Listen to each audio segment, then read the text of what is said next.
गोदी मीडिया मोदी मोदी करने में लगा है, लेकिन गोदी मीडिया चुनाव का असली एनालिसिस आपको नहीं बताएगा। आइए वोट शेयर और जीत के मार्जिन स्पष्ट होने के बाद आपको तथ्यों के साथ बताएं कैसे त्रिपुरा में बीजेपी का हारना निश्चित था अगर टिपरा मोथा और कांग्रेस लेफ्ट में बात बन गई होती। कैसे बीजेपी के जीत के मार्जिन इतने कम हैं कि तस्वीर कुछ और ही होती अगर विपक्ष ने अपनी एकता दिखाती होती। कैसे अपनी सीटें कम करके बैठी है बीजेपी, कैसे प्रदेश अध्यक्ष और उप मुख्यमंत्री तक अपनी सीट बचा नहीं पाए। बीजेपी की 4 सीटें कम हो गई तो उसके सहयोगी दल की 7। कौन किसके लिए साबित हुआ वोट कठुआ, और क्या इस ऊपरी जीत के बाद भी बीजेपी के लिए आगे की राह आसान होने वाली है? समझिए, गौर से सुनिएगा, बहुत कुछ कहते हैं ये आंकड़े। कांग्रेस लेफ्ट गठबंधन अच्छे मार्जिन से त्रिपुरा चुनाव जीत सकता था अगर प्रद्योत देबबर्मा की पार्टी टिपरा मोथा की एंट्री ना हुई होती। ये मैं खुद से नहीं कह रही हूं, बल्कि वोट शेयर कह रहा है। कैसे? आपको ऊपर ऊपर से क्या दिखाई दे रहा है? यही ना कि बीजेपी और indigenous peoples front of Tripura यानी IPFT ने मिलकर 33 सीटें जीती हैं, यानी 60 सीटों की विधानसभा में स्पष्ट बहुमत है इनके पास। अभी अभी बनी पार्टी टिपरा मोथा ने 42 सीटों पर चुनाव लड़ा था, जिनमें से 13 पर जीत हासिल की। इन 42 सीटों में से 26 सीटें बीजेपी के खाते में गईं और 3 कांग्रेस और लेफ्ट के गठबंधन के पास। लेकिन और गहराई से आंकड़ों में जाकर एनालिसिस किया जाए तो पता चलता है कि 18 सीटों पर बीजेपी गठबंधन ने लेफ्ट कांग्रेस गठबंधन के ऊपर जो जीत हासिल की है उसका मार्जिन उन सीटों पर टिपरा मोथा के वोट शेयर से कम है। यानी इस टैली से देखा जाए तो त्रिपुरा चुनावों के नतीजे अलग हो सकते थे अगर टिपरा मोथा के प्रद्योत देबबर्मा कांग्रेस लेफ्ट से अलग लड़ने का फैसला ना करते। अगर अभी भी आपको समझ नहीं आया तो इसे ऐसे समझिए कि इस वक्त कांग्रेस और लेफ्ट ने मिलकर कुल 60 में से 14 सीटें जीती हैं।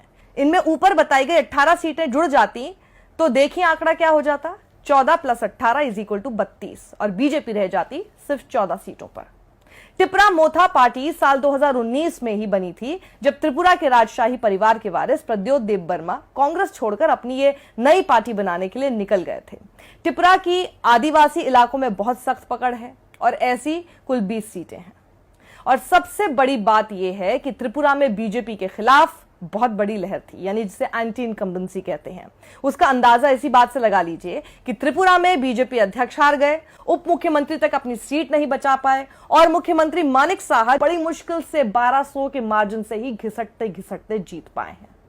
फिर भी बीजेपी जीत गई। बीजेपी डिवीजन ऑफ वोट्स की वजह से जीत गई है। समझिए, बीजेपी के खिलाफ सेंटिमेंट है, यह सबको मालूम था, लेकिन एक बार फिर विपक्षी एकता में डेंट लगा दिखा। सब साथ होते तो आज नतीजे कुछ और होते। ये राह बीजेपी के लिए आसान नहीं थी, पर यूं समझिए आसान बना दी गई। विपक्षी एकता क्यों नहीं हो पाई? क्यों नेगोशिएशंस ही ठीक से नहीं हो पाए? ये सोचने वाली बात है। बीजेपी के विरुद्ध वोट टिपरा मोथा और लेफ्ट कांग्रेस गठबंधन में बंट गए, जिससे बीजेपी को फायदा हुआ। Author and political analyst doctor Prasenjit Biswas ने द प्रिंट से बातचीत में कहा कि टिपरा मोथा की मांगों पर कांग्रेस लेफ्ट को बेहतर तरीके से नेगोशिएट करना चाहिए था। टिपरा मोथा की मुख्य मांग क्या है? Greater Tipra land. इस मांग पर त्वरित रूप से वैसे भी कुछ नहीं होना था, इसलिए बेहतर तरीके से नेगोशिएट किया जा सकता था। बजाय ऐसा करने के इसे एकदम खुला छोड़ दिया गया।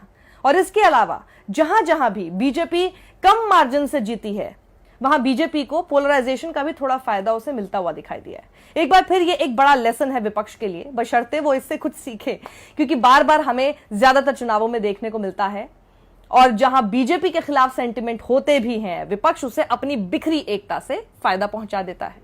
अब आपको बताते हैं कि अगर विपक्ष एक होता तो आखिर कैसे बीजेपी 24 और सीटें हार सकती थी। देखिए, चुनाव आयोग के अनुसार जिन 18 सीटों की मैंने ऊपर आपको बात बताई थी वो बीजेपी के खाते में गई हैं।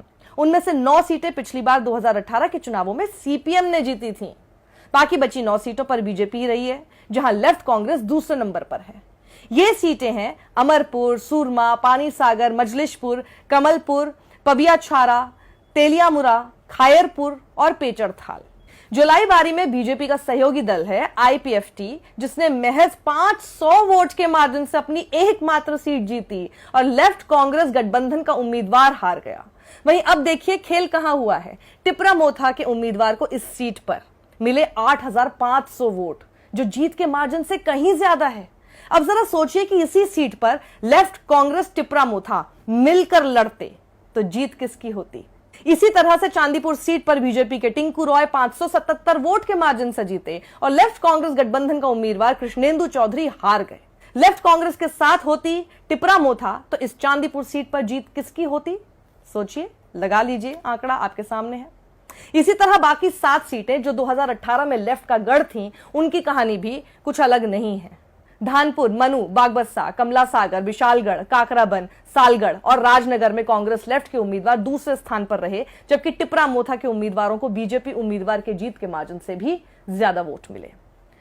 अमरपुर में कांग्रेस लेफ्ट उम्मीदवार परिमल देवनाथ को हराकर बीजेपी के रंजीत दास 4,500 वोट के मार्जिन से जीते, लेकिन टिपरा मोथा के उम्मीदवार आशीराम रियांग को 8,000 वोट मिले। पेचरथल में लेफ्ट उम्मीदवार सधन कुमार चकमा दूसरे नंबर पर रहे, जहां बीजेपी 8,000 वोट के मार्जिन से जीती। वहीं टिपरा मोथा के हॉलीवुड चकमा को मिले 9,500 वोट, 1,500 ज्यादा। सिर्फ खेल टिपरा मोथा ने अकेले नहीं बिगाड़ा। जिन 26 सीटों का ऊपर जिक्र किया मैंने, उनमें से 6 सीटें जो बीजेपी के खाते में गई हैं, वहां टिपरा मोथा दूसरे नंबर पर रही। कांग्रेस लेफ्ट तीसरे नंबर पर रहकर टिपरा मोथा के लिए वोट कटुआ साबित हुई। इन सीटों पर बीजेपी के उम्मीदवारों का जीत का मार्जिन कांग्रेस लेफ्ट के वोटों से भी, उनको मिला लिया जाए, उससे भी कम है। तो सोचिए जीत किसकी होती उन सीटों पर।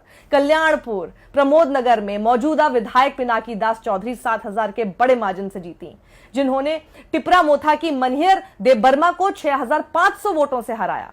वहीं कांग्रेस लेफ्ट के उम्मीदवार मनिंदर चंद्रा दास 11,000 वोट पाकर तीसरे नंबर पर थे। और इस तरह से अगर देखा जाए तो कांग्रेस लेफ्ट टिपरा मोथा का कंबाइंड वोट शेयर बीजेपी से ज्यादा ही निकला। 2,500 के मार्जिन से कृष्णापुर में बीजेपी उम्मीदवार विकास देबबर्मा ने टिपरा मोथा के महेंद्र देबबर्मा को हराया और इसी सीट पर 8,000 वोट पाकर लेफ्ट कांग्रेस की उम्मीदवार स्वस्ति देबबर्मा तीसरे नंबर पर थी।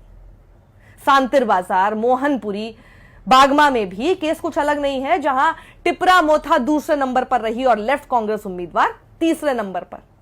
अब आ जाइए चौमनू सीट पर, जहां टिपरा मोथा दूसरी नंबर की पार्टी रही और कांग्रेस लेफ्ट उम्मीदवार तीसरे नंबर की पार्टी। यहां बीजेपी उम्मीदवार शंभू लाल चकमा ने टिपरा मोथा के हंसा कुमार टिपरा को 3,000 वोट के मार्जिन से हराया। कांग्रेस लेफ्ट के उम्मीदवार जीवन मोहन को पता है कितने वोट मिले? 7,400। अब ये जो जीत का मार्जिन है उससे भी डबल था। तो सोचिए एक साथ होते तो कौन जीतता। तो सवाल उठता है ना कि वोट कटुआ आखिर है कौन? Who is the vote cutter? ऐसा तो नहीं है कि विपक्ष, खासतौर पर कांग्रेस को यह नहीं पता था कि तीनों का गठबंधन जीत दिलाएगा ही दिलाएगा।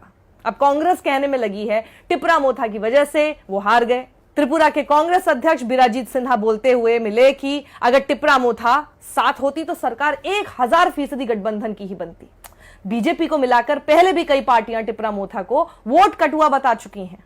अंबासा में एक रैली के दौरान खुद प्रधानमंत्री नरेंद्र मोदी कह चुके हैं कि विपक्ष वोटों को डिवाइड करना चाहता है। कुछ छोटी वोट कटुआ पार्टी चुनावी नतीजों के इंतजार में है ताकि उन्हें उनका मूल मिल सके। लेकिन क्या इस पार्टी को अकेले वोट कटुआ कहना सही होगा?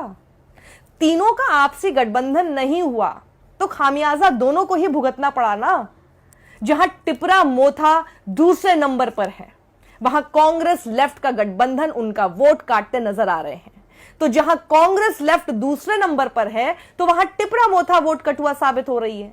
साथ ही ये आरोप सही इसलिए भी नहीं लगते क्योंकि डिस्ट्रिक्ट काउंसिल इलेक्शंस में टिपरा मोथा ने काफी अच्छा परफॉर्म किया था, बल्कि काउंसिल में यही पार्टी रूल भी कर रही है, 28 में से 18। इसलिए उनका अपना वोट बेस है। उसी वोट बेस का फायदा होता अगर विपक्ष एकजुट होता, पर ऐसा हुआ नहीं। तो ये सोचने वाली बात है विपक्ष के लिए। लगातार ऐसे लेसन्स आपको मिलते हैं, पर आपको उनसे सीखना भी होगा। बैठे बिठाए जहां पर एंटी इनकम्बेंसी है, वहां पर आपने बीजेपी को जीत दिलाने में ज्यादा मेहनत की है, बजाय इसके कि खुद जीतते।